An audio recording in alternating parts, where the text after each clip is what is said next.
Hey folks, I hope you're all doing very well. This module we are looking at increasing our productivity levels at school. So aside from health and fitness and nutrition, everything like that we've covered already, these are just some videos that are going to help you. Hopefully you can take one or two things away and increase your productivity at school and feel that bit better and more in control of your day. So if we look at some of the obstacles that we face on a day-to-day basis as teachers, our day can very easily become very reactive. I used to find that if some days I would go in, I have my certain lessons to teach. You might have certain scheduled meetings and different things like that, or things you have to do on a day-to-day basis.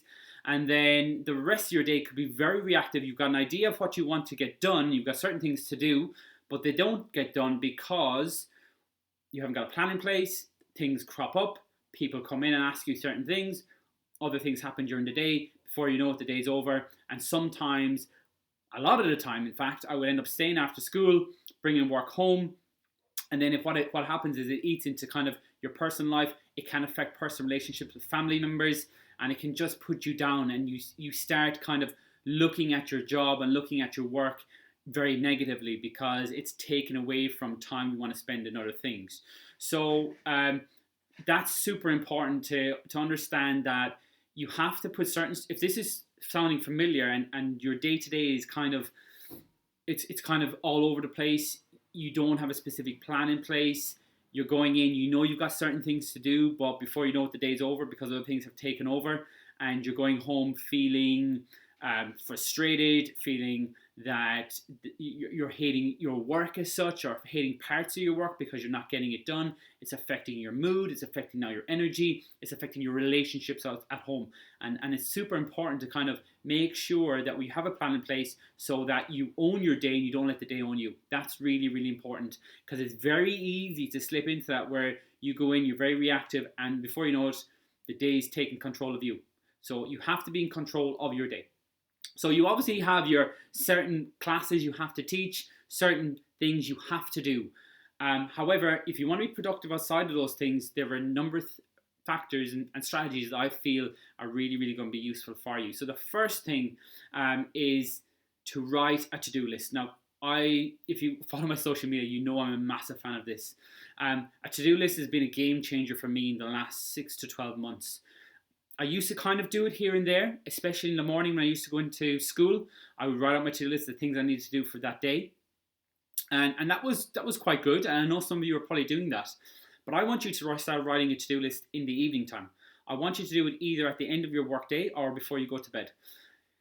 Writing it down on a piece of paper and putting it onto a physical thing in the outside world will not only relieve stress because it's out of your mind, you don't have to think about it, but it sets you up for the beginning of the next day. Because you don't want to waste time when you go into school thinking about what you have to do. That's actually wasting time, and it's taking time away from one of your priority tasks and one of the main things you need to get done, or certain elements that you can put towards something else. So we want to get it down before you finish school on a sheet of paper, on a notepad, whatever it is, your top 3 or 4 things you need to do for the following day. Subconsciously, your brain's automatically thinking about those things even while you're sleeping and so on. So when you get into school the following day, boom, you're ready to rock and roll. You know exactly what you need to do, and you're off to a really good start. The next thing I'm going to say is tip number 2 is to start getting up earlier. Now, some of you I know get up really early anyway. So if you get up really early anyway, that's fine. But if you are struggling to make time for yourself during the day, start getting up 5 or 10 minutes earlier than you actually are getting up. Now, I would suggest getting up 30 minutes to 40 minutes earlier than what you're doing now. That might mean going to bed 30 to 40 minutes earlier. And if that's something you can't do because of other commitments, that's fine. But if you want to find more time in your day to be productive, the morning time is usually the best time for people to be productive anyway. So if you can build in an additional 30 minutes in your morning, that's going to be a game changer for you. And I know it was for me to get work done. If you feel like you can get most of your work done before lunchtime in the middle of the day because you got up that bit earlier and you've just started really well, you're on a roll, well then it's going to be a massive game changer for you. So start with getting up 5 minutes early, do that for 3 or 4 days in a row, then get up 5 minutes earlier again and repeat that cycle until you're getting up maybe 30 minutes to 40 minutes to even an hour earlier, depending on what time you actually get up at. normally. So that would be my second tip. The third one for productivity: hydration and caffeine. So hydrate and caffeinate. You've probably seen on social media. Again, getting the brain switched on. Caffeine, when utilized properly, I spoke about this before. If you haven't watched the supplement guide yet, it's going to be in the supplement guide. Caffeine should be used for intensity and for increased focus. So before you go to the gym and before you've got a big task at work. Yes, it's nice to have a relaxing coffee. I'm not saying don't have that with your friends, co-workers, and so on. However, the more caffeine you do consume, the less effective it is. So you want to prioritize it at times that you need to be super focused. So if you enjoy the taste of coffee, you enjoy having coffee, why not get a decaf when you're out with your friends, out with your family, when you don't necessarily need to be on the ball. And then when you actually use caffeine properly, you're going to be more focused. Combine caffeine with water. So you should have a large glass of water for every caffeine drink that you have, because it's going to basically allow the caffeine to be more effective. And because caffeine basically dehydrates, we want to balance that out. So even though you're having hot water with your coffee, I would advise having a glass of water in there. So hydrate as well. First thing in the morning, guys, get the brain switched on. Really good for productivity, just being focused in general. The next one I'm going to say is keeping your phone away. Number 4. Phones are probably the biggest distraction that you have in your life. I don't need to tell you that. Everybody knows that. I walk down the street, you go into a restaurant, you go to the cinema, you go anywhere, you're watching people watching the TV, the phone is up. People are on their phones all the time. Studies show that we're on our phones 60 to 100 times a day we look at our phones, and I would say that's being generous for a lot of people. So if you've got a priority task to do and you want to be productive, you need to put your phone away. You literally need to either put it on airplane mode and put it away out of sight, or I used to put it in a drawer.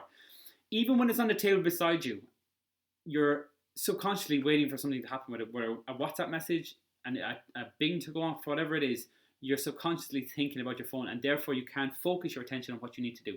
So when it comes to productivity, guys, focus is massive, and our mind wavers all the time. Like, studies show that we have 40 different thoughts, ideas every second going on.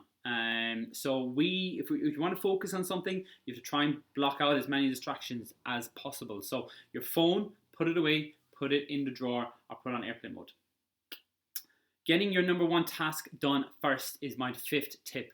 Again, a massive game changer for me. I've read a book by Gary Kelleher called The One Thing, which basically talks about how you've got one important thing to do every single day, and it's super important. Like, obviously we've got more than one thing to do every day, but if I want you to think of your day going, right, tomorrow, if there was one thing I had to do to make the day a success, what would that be?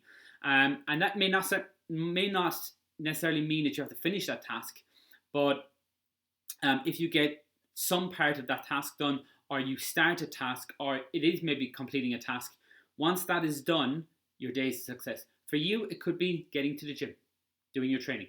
If you get your training done, boom, that's the one thing you've done.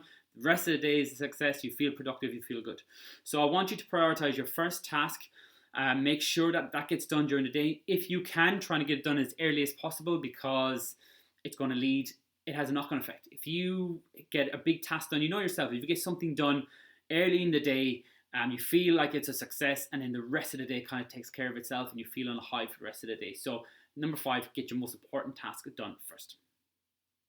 Next one is emails. Now, aside from your phone, your emails at work are going to be a massive distraction. I know it used to be a massive distraction for me, and I put a strategy in place for myself that worked really well, and I have used it with other clients before who especially clients who get a lot of emails on a daily basis.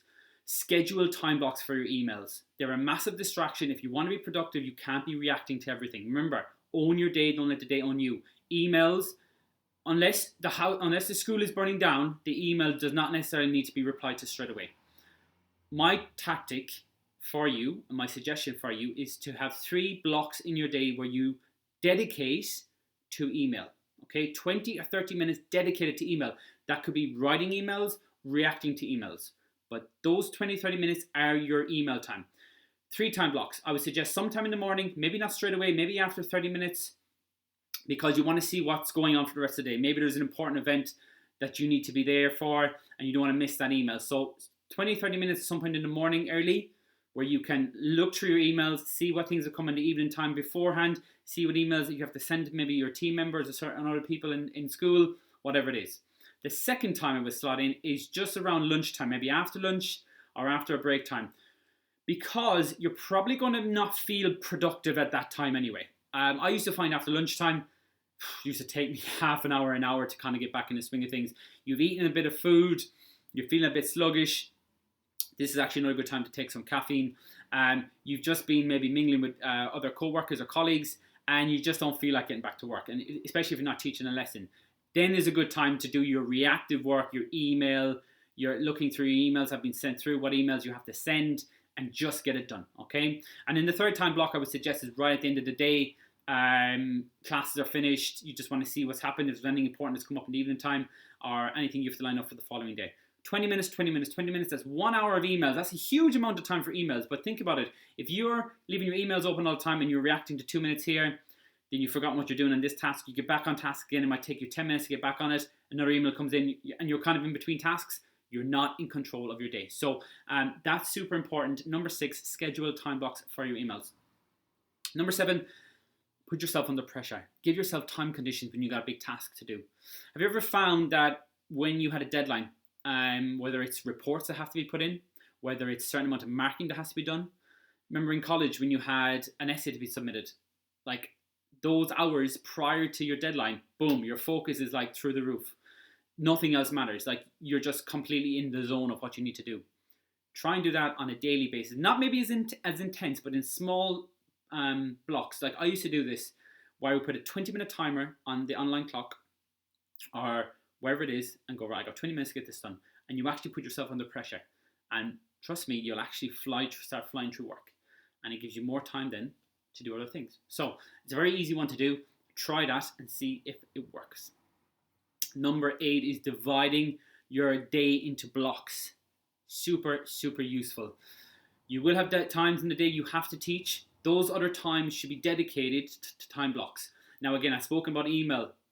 That can be a time block, 30 minutes. Literally, I used to, in my planner, put rectangular blocks and write in that block what I was doing.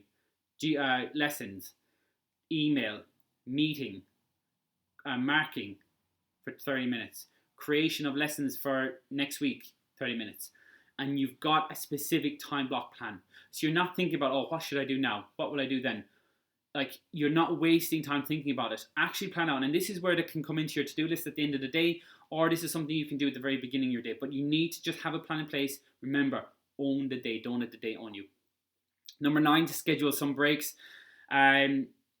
Give yourself some downtime. Go for a breather. Go for a walk. Go to a shop across the road if you can. Go outside and get some fresh air. Go make sure you're getting some breaks here and there, guys. Getting up on your feet, walking around the school.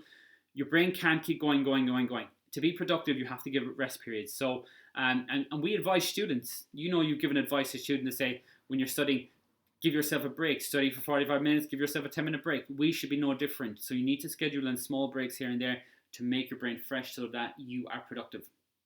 And the last one is to incorporate, number 10, incorporate systems. Now again, this is something you can trial depending on your position. But systems, things that take up a lot of time that you could possibly do once and then you don't have to do them again. So templates, for example, marking templates, where you have an actual page written out with some general comments, for example. And then you can just dedicate those to, because a lot, especially with marking, like a lot of students, some general things are going to be the same. Obviously, they're going to be specific. This was very, very useful when report writing, where you used to have templates for certain, like top students, middle students, bottom students, whatever it is, male, female, whatever it is. And then you can, even this with marking copybooks, you can just take chunks of it. It's already written out, pop them in, and then you just add some more specifics. It's going to save you a ton of time. Audio, guys, I'm not too sure what way your school is doing marking and things like this, but audio, like voice recording feedback for students, if you're using an online platform, which I'm sure a lot of you are, you can use voice notes for feedback. Like, they're going to be way quicker than written feedback. I know there's probably a marking policy you might have to look at in your department, but it's something you could possibly suggest. Students are all on their phones now. They're all on laptops. Like, honestly, audio is the way forward. If you can give oral feedback, you're going to give more feedback. It's going to be more specific. You're going to be able to do it in way quicker time. It's going to be less stressful for you. And honestly, it's going to make you way more productive and it's going to make you better at actually giving feedback to students. Buying resources online. Honestly, guys, I'm a massive advocate of going and buying quality resources. Like I used to use TES. I know teachers in the school I was in used to go on TES and get some fantastic resources that teachers have put a lot of time in and made for not huge amounts of money. Now think about it, like for we'll say €10. Okay, like €10 would buy you very little today when it comes to actual things, but it could buy you an amazing resource that's going to save you 2 to 3 hours of work. So like you have to value your time here and productivity, and if you can get something that's already made and ready to rock and roll, it might take you a bit of time to go researching for it, 20, 30 minutes to find a good piece, but once you have it, that could save you hours of work. So these are the kind of things I'm talking about, systemization. Trying to find different strategies that are going to help you be more productive. Okay, so there are 10 different things, guys. Again, they're just different things I've tried myself, have worked. I've suggested to some of my teaching clients, it worked for them. Maybe take 1 out of the 10 and trial it, and let me know. Put up in the Facebook group if you do try any of those. If you're struggling with productivity, let me know how you get on. I'd love to hear back from you with that. So there's some of my productivity tips. Enjoy, and I'll catch you soon.